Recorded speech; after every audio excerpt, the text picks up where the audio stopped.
Activity based costing अगर हम देखें ओवरहेड के बाद में नेक्स्ट चैप्टर है, और ओवरहेड और ये दोनों एक ही काम करते हैं, लेकिन ये थोड़ा सा ओवरहेड से ज्यादा डिटेल्ड में जाकर ओवरहेड को एब्जॉर्ब करने का मेथड है। जैसे ओवरहेड के चैप्टर में हमने सीखा कि फैक्ट्री ओवरहेड को कैसे एब्जॉर्ब करें, ऑफिस ओवरहेड को कैसे एब्जॉर्ब करें, और सेलिंग एंड डिस्ट्रीब्यूशन ओवरहेड को कैसे एब्जॉर्ब करें। तो तीन मेनली ओवरहेड को एब्जॉर्ब करना सीखा था।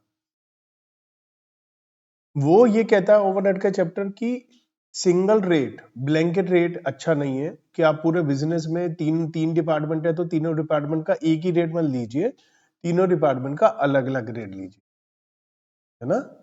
और लेकिन फैक्ट्री ओवरहेड का एक ही रेट आएगा, ऑफिस ओवरहेड का एक ही रेट आएगा, और सेलिंग एंड डिस्ट्रीब्यूशन का एक ही रेट आएगा। ये क्या कहता है, फैक्ट्री ओवरहेड के अंदर मान लिया 10 एक्सपेंस, तो ये कहता है 10 एक्सपेंस के लिए 10 अलग अलग रेट निकाल,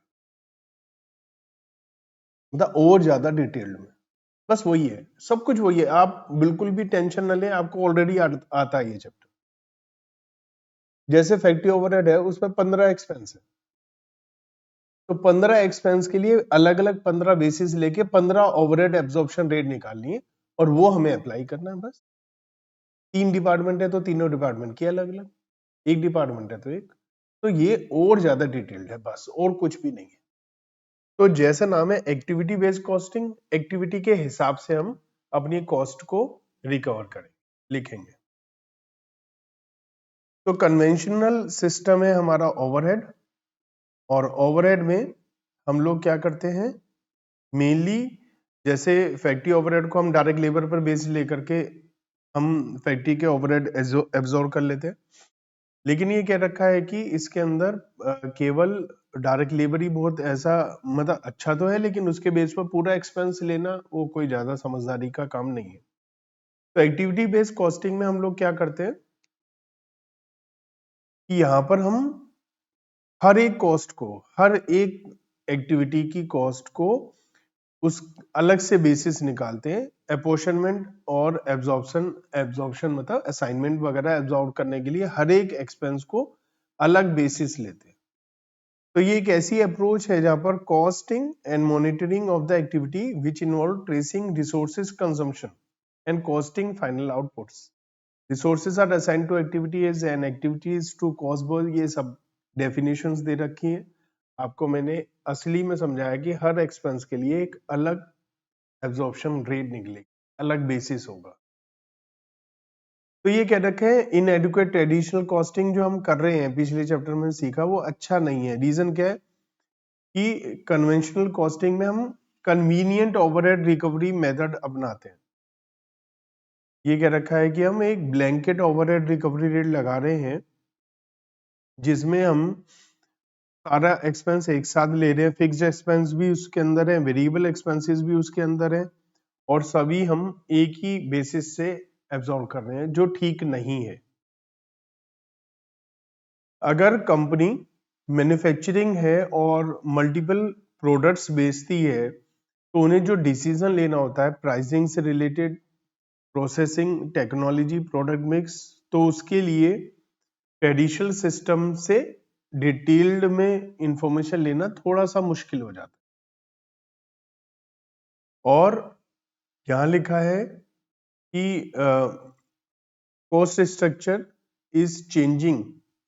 जब कॉस्ट स्ट्रक्चर चेंज होता है हमारा लेबर कंपोनेंट में, अगर हम देखें लेबर पर बेस लेके सब कुछ देखेंगे तो कोई फर्क ज्यादा नहीं पड़ता है, लेकिन अलग अलग हम लेते हैं तो काफी डिफरेंस आ जाता है उस पर।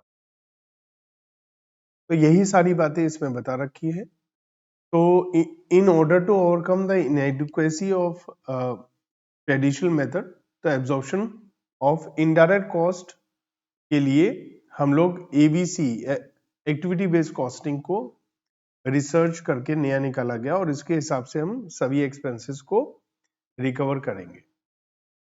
तो ऑब्जेक्ट क्या है, ऑब्जेक्ट ये है कि हम accuracy of product cost improve हो, इंफॉर्मेशन ज्यादा अच्छे से आए, प्राइसिंग डिसीजन ज्यादा अच्छे से ले पाए, ठीक है। और हमें पता चल पाए कि कौन सी वैल्यू एडिड एक्टिविटी है, कौन सी नॉन वैल्यू एडिड एक्टिविटीज हैं, हम कॉस्ट को सही तरीके से अटैच कर पाएंगे क्योंकि वो एक्टिविटी से रिलेटेड होगा। कुछ की टर्म्स हैं जैसे एक्टिविटी बेस्ड कॉस्टिंग। तो ये क्या है? ये वो मेथड है जिसमें हम एक्टिविटी के हिसाब से कॉस्ट चार्ज करने वाले हैं।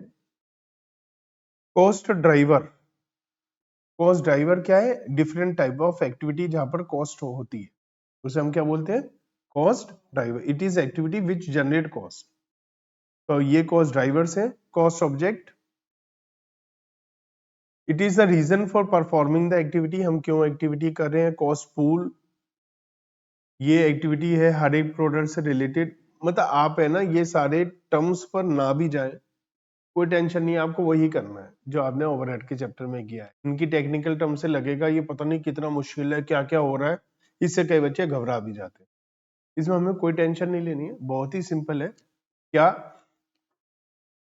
ये हमारे एक्सपेंसेस हैं डिफरेंट टाइप के और ये बेसिस है, बात कुछ नहीं है। और ये बेसिस पहले भी हमने लिया था और याद करिए, कॉमन सेंस लगाते हैं तो बेसिस अपने आप ही हमें पता चल जाता है। अब एक बताओ, कस्टमर ऑर्डर प्रोसेसिंग की कॉस्ट है तो उसे किस हिसाब से करें? नंबर ऑफ ऑर्डर से नंबर ऑफ कस्टमर, जो इन्फॉर्मेशन ज्यादा हमें अच्छे से दे रखी होगी उसके हिसाब से कर लेंगे।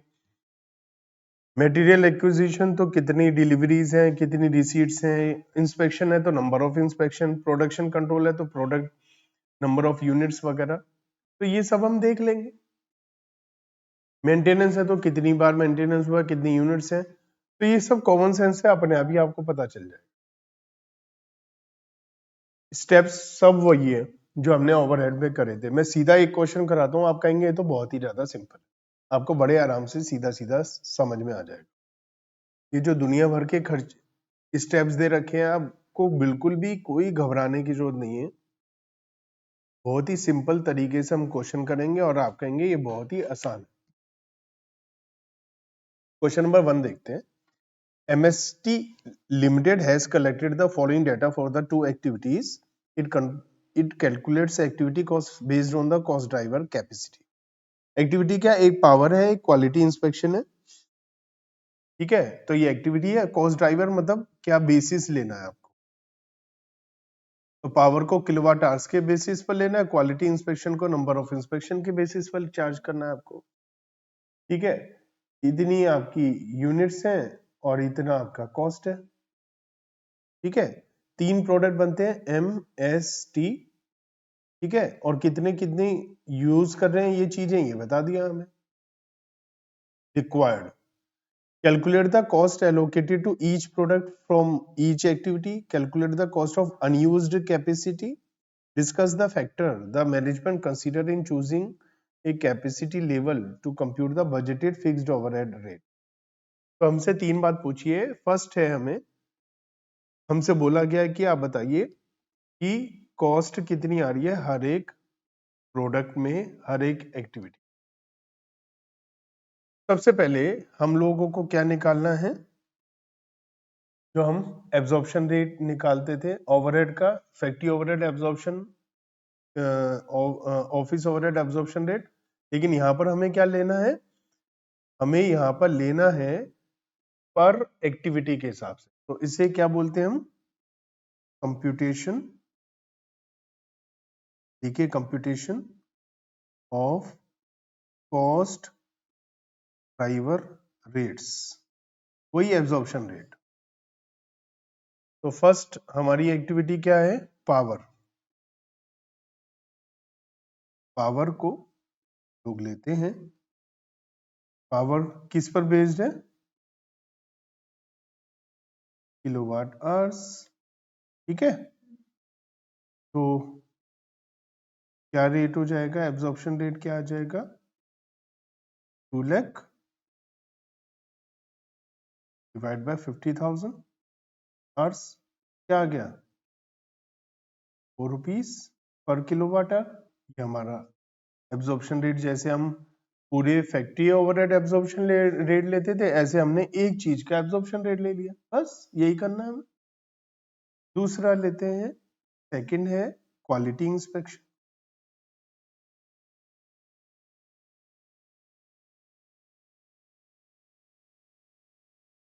तो इसका रेट क्या आ रहा है, ये है ऑन द बेसिस और नंबर ऑफ इंस्पेक्शंस, 3 लाख रुपए का खर्चा है हमारे, 10,000 इंस्पेक्शन है, कितना आएगा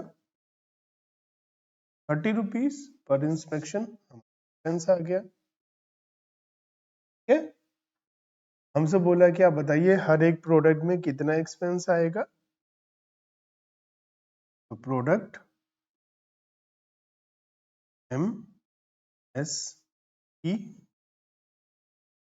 पावर एम में कितने 10,000 आवर्स लग रहे हैं ना, तो आवर्स इंटू 8, तो 10,000 आवर्स हैं इसमें, इंटू 4 कितना हो जाएगा 40,000। कोई टेंशन है इसमें, एस में 20,000 है तो 20,000 इंटू 4,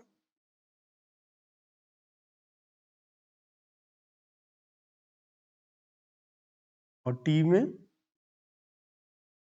60। ठीक है, और दूसरा एक्सपेंस है क्वालिटी इंस्पेक्शन। क्वालिटी इंस्पेक्शन है 3,500, और 3,500 इंटू 30 कितना आएगा 5,000। 2,500 इंटू 30, 3,000 इंटू 30। ठीक है, एम में टोटल कितना आ रहा है 1,45,000,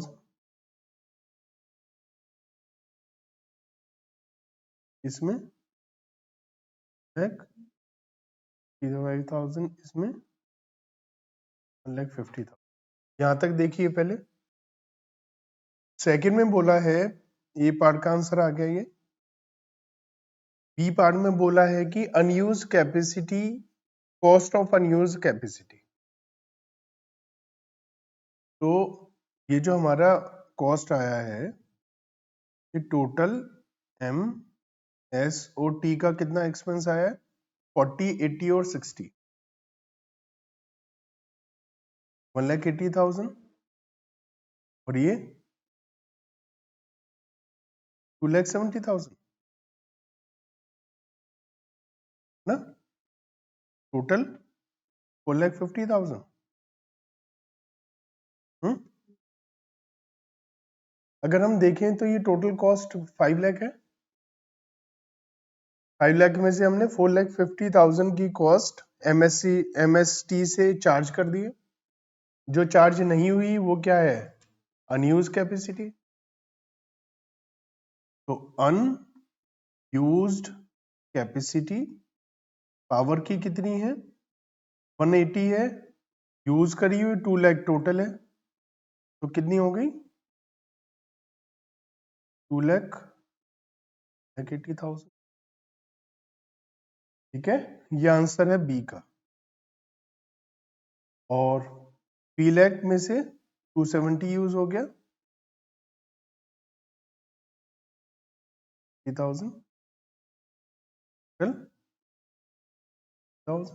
ये बी पार्ट का आंसर आ गया। यहां तक बताइए कोई टेंशन है तो। सी पार्ट है कि आप बताइए कौन कौन से फैक्टर ध्यान में रखने चाहिए ताकि हम in choosing a capacity level to compute the budgeted fixed overhead rate. देखिए जो बजटेड फिक्स्ड ओवरहेड कॉस्ट होती है उसके लिए हम नॉर्मल कैपेसिटी लेते हैं ना, हमने पढ़ा था ओवरहेड के चैप्टर में भी। वेरिएबल एक्सपेंसेस के लिए हम एक्चुअल कैपेसिटी, और फिक्स्ड एक्सपेंस के लिए हम कौन सी लेते हैं नॉर्मल कैपेसिटी, क्योंकि वो फिक्स्ड एक्सपेंस होते हैं। लेकिन और भी बहुत सारी बातों का हमें यहाँ पर ध्यान रखना पड़ता है, वो क्या है उसे देख लेते हैं। तो ये हम कह सकते हैं फैक्टर, किन किन फैक्टर्स का हमें ध्यान रखना पड़ेगा कि हमारा इम्पैक्ट क्या होता है अलग अलग कैपेसिटी का, लेवल ऑफ कैपेसिटी और ascertainment of cost of different product division centre. अगर हम अलग अलग कैपेसिटी के हिसाब से कितना प्रोडक्ट और डिवीजन पर क्या असर आ रहा है वो देखना पड़ेगा। प्राइस फिक्सेशन पर क्या, प्राइस पर क्या इफेक्ट आ रहा है, तो ये नॉर्मल बातचीत बता रखी है।